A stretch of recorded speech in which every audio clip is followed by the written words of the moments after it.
Today I'm going to read you the BFG, Chapter 5, called the BFG. The giant picked up the trembling Sophie with one hand and carried her across the cave and put her on the table.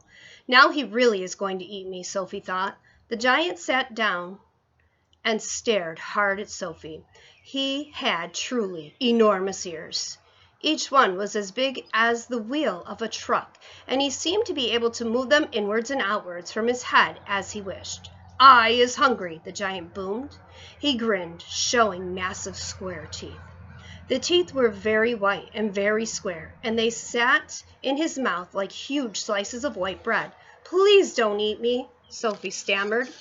The giant let out a bellow of laughter. "Just because I is a giant, you think I is a man-gobbling cannibal?" he shouted. "You is about right. Giants is all cannibally and murderful, and they does gobble up human beings. We is in giant country now. Giants is everywhere around. Out there, us has the famous bone-crunching giant. Bone-crunching giant crunches up 2 wopsy-whiffling human beings for supper every night. Noise is ear-busting. Noise of crunching bones goes crackety-crack for miles around." "Ouch," Sophie said. "Bone-crunching giant only gobbles human beings from Turkey," the giant said. "Every night Bone Cruncher is galloping off to Turkey to gobble Turks."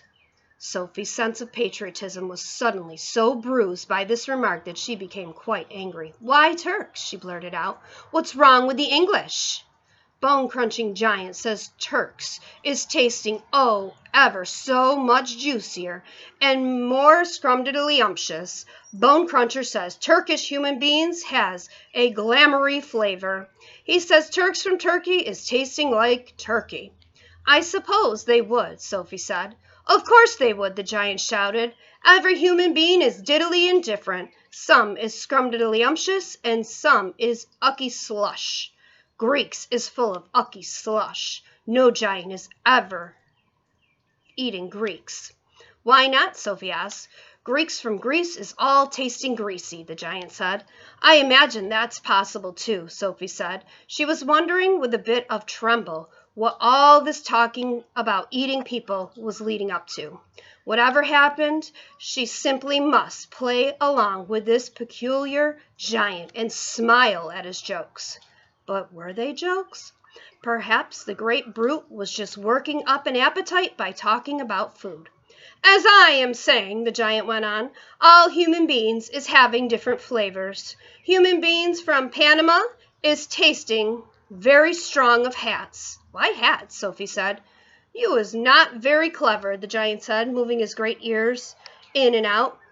"I thought all human beings is full of brains, but your head is emptier than a bondalagel." "Do you like vegetables?" Sophie asked, hoping to steer the conversation towards a slightly less dangerous kind of food. "You is trying to change the subject," the giant said sternly. "We is having an interesting babblement about the taste of the human being. The human being is not a vegetable." "Oh, but the bean is a vegetable," Sophie said. "Not the human being," the giant said. "The human being has 2 legs, and a vegetable has no legs at all." Sophie didn't argue anymore. The last thing she wanted to do was make the giant cross. "The human being," the giant went on, "is coming dillions of different flavors. For instance, human beings from Wales is tasting very whooshiously of fish. There is something very fishy about Wales." "You mean whales?" Sophie said. "Wales is something quite different." "Wales is Wales," the giant said. "Don't gobble funk around with words. I will now give you another example. Human beings from Jersey has a most disgustable woolly tickle on the tongue," the giant said. "Human beings from Jersey is tasting of carnigans." "You mean jerseys?" Sophie said. "You are once again gobble funking," the giant said. "Don't do it. This is serious and snitching subject." "May I continue?" "Please do," Sophie said. "Danes from Denmark is tasting ever so much of dogs," the giant went on. "Of course," Sophie said, "they taste of Great Danes. Wrong, said the giant, slapping his thigh. Danes from Denmark is tasting doggy because they're tasting of Labradors. Then, what do the people of Labrador taste of, Sophie? Asked. Danes, the giant said, triumphantly. Great Danes. Aren't you getting a bit mixed up? Sophie said. I is a very mixed up giant, the giant said, but I does do my best, and I is not nearly as mixed up as the other giants.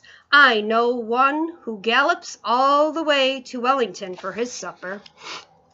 Wellington, Sophie said. Where's Wellington? Your head is full of squashed flies, the giant said. Wellington is in New Zealand. The human beings in Wellington has an especially scrumdiddlyumptious taste, so says the welly-eating giant. What do the people of Wellington taste of? Sophie asked. Boots, the giant said. Of course, Sophie said. I should have known. Sophie decided that this conversation had not now gone on long enough.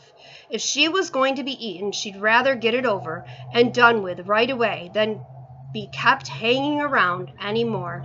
What sort of human beings do you eat? She asked, trembling. Me, shouted the giant, his mighty voice making the glass jars rattle on their shelves. Me gobbling up human beings? This I never. The others, yes.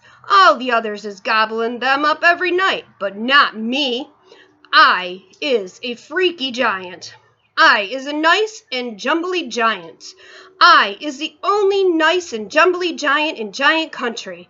I is the big friendly giant. I is the BFG. What is your name? My name is Sophie, Sophie said, hardly daring to believe the good news she had just heard.